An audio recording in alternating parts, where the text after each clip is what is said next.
Party secretary CPM സംസ്ഥാന secretary MV Govindan നയിക്കുന്ന LDF വികസന മുന്നേറ്റ യാത്രയിൽ PK ശശി പങ്കെടുക്കില്ല. ഇന്ന് വൈകിട്ട് 4 മണിക്ക് മണ്ണാർക്കാട്ടാണ് പരിപാടി.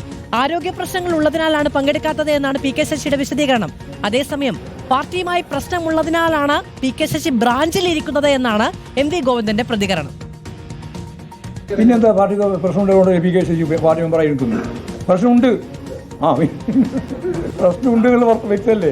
ആ പ്രശ്നം ഉള്ളതുകൊണ്ടല്ലേ ബ്രാഞ്ചിൽ നിൽക്കുന്നത്. ഇക്ബാൽ അറക്കൽ വിവരങ്ങളുമായി നമ്മളോടൊപ്പമുണ്ട്. ഇക്ബാൽ അറക്കൽ, PK ശശിയുടെ ആരോഗ്യ പ്രശ്നം നമുക്ക് മനസ്സിലാവുന്നതാണ്. ഇപ്പൊ അങ്ങനെയല്ലേ പറയാൻ കഴിയുള്ളൂ. പക്ഷേ മാഷിക്കൊരു സംശയമില്ല, പ്രശ്നം ഉള്ളതുകൊണ്ടാണ് ബ്രാഞ്ചിൽ ഇരിക്കുന്നത് എന്നതുകൂടി വ്യക്തമാക്കുകയാണ്. ഈ കോൺഗ്രസിലേക്ക് അഭ്യൂഹങ്ങൾക്കൊക്കെ ഇടയിൽ ഭിന്നത കുറച്ചുകൂടി വ്യക്തമാക്കുകയും പ്രകടമാകുകയുമാണ്. തീർച്ചയായും മാധു സജി, നിലവിൽ PK ശശി നടപടിയെല്ലാം നേരിട്ടുകൊണ്ട് ഇപ്പോൾ CPM-ന്റെ ബ്രാഞ്ചിലാണ് തുടരുന്നത്. PK ശശിയും CPM-ന്റെ നേതൃത്വം തമ്മിലുള്ള കലഹവും തുടരുന്നു.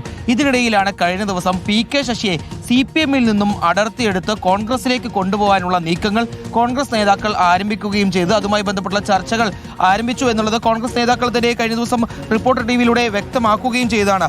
പക്ഷേ അതിനിടയിലാണ് ഇപ്പോൾ ശശിയല്ല ആര് പോയാലും ഒരു കുഴപ്പവുമില്ല, ഈ പാർട്ടിക്ക് CPM എന്ന് പറയുന്നത് വലിയ പാർട്ടിയാണ് എന്ന രീതിയിലുള്ള ഒരു പ്രതികരണവുമായി CPM-ന്റെ സംസ്ഥാന സെക്രട്ടറി MV ഗോവിന്ദൻ രംഗത്തേക്ക് എത്തിയിട്ടുള്ളത്.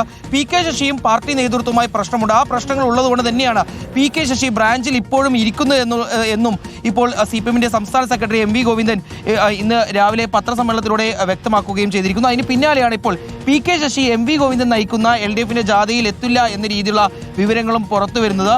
MV ഗോവിന്ദന്റെ ഈ LDF ജാഥ അത് ഇന്ന് വൈകിട്ട് 4 മണിക്കാണ് PK ശശിയുടെ നാടായിട്ടുള്ള മണ്ണാർക്കാട്ടേക്ക് എത്തുന്നത്. ആ സമയത്ത് PK ശശി അവിടെ ഉണ്ടാവുമോ എന്നുള്ളത് എല്ലാവരും നോക്കിയിരുന്ന ഒരു കാര്യമാണ്. പക്ഷേ ആരോഗ്യ പ്രശ്നങ്ങൾ കൊണ്ട് ഈ പരിപാടിയിൽ പങ്കെടുക്കില്ല എന്നുള്ളതാണ് ഇപ്പോൾ PK ശശി അറിയിക്കുകയും ചെയ്തിട്ടുള്ളത്. ഏതായാലും കലഹവും അതുപോലെ തന്നെ ഈ തമ്മിൽ തല്ലും ഇപ്പോഴും തുടരുന്നു എന്ന് വ്യക്തമാക്കുകയാണ് ഈ കാര്യങ്ങൾ.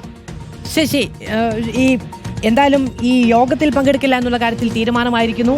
ബ്രാഞ്ചിൽ തന്നെ ഇനി എത്ര കാലം ഇരിക്കും എന്നുള്ള കാര്യത്തിൽ തീരുമാനമാകേണ്ടതുണ്ട്.